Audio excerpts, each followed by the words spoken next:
Le projet de recherche sur lequel je vais travailler porte sur une entité particulière de sténose aortique, la sténose aortique à bas gradient paradoxal. C'est une entité qui a été découverte il y a plusieurs années, dont la prise en charge, le pronostic et le degré de sévérité restent encore fort controversés.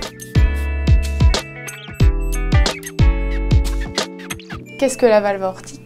C'est une membrane constituée de 3 feuillets qui se situe à la sortie du cœur. Elle est située entre le ventricule gauche et l'aorte. Au niveau de la valve aortique peut se former des dépôts de calcium appelés calcifications. Ces calcifications vont provoquer une réduction de l'ouverture de la valve et représenter un obstacle à l'éjection du sang. En réponse à cet obstacle, le cœur doit s'adapter. Pour s'adapter, il va augmenter la pression qui règne dans le ventricule gauche. Et cette augmentation de pression va engendrer une augmentation du muscle cardiaque. Cette augmentation du muscle cardiaque, bien que nécessaire au début de la sténose aortique, peut s'avérer délétère au long cours et provoquer des symptômes d'insuffisance cardiaque.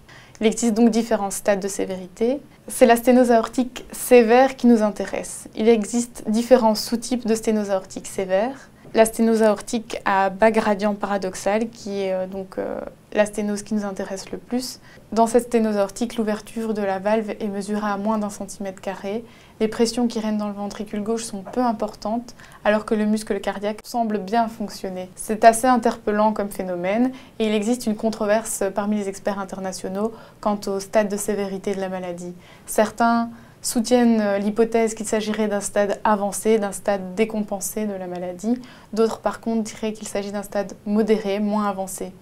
Nous allons donc, par notre étude, comparer les différents sous-types de sténose aortique sévère, les étudier selon différentes techniques d'imagerie, l'échographie qui va nous permettre d'avoir une première idée de la sévérité de la maladie, de par l'ouverture de la valve, de par les pressions qui règnent dans le ventricule. Nous réaliserons également une IRM cardiaque qui donne une idée assez précise de l'aspect du muscle cardiaque.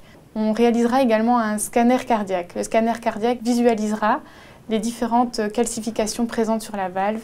Nous espérons, avec cette étude, avec tous ces examens, pouvoir déterminer une prise en charge plus efficace, plus optimale des patients qui souffriraient d'une sténose aortique serrée à bas gradient paradoxal et de permettre ainsi de déduire le pronostic et la survie des patients.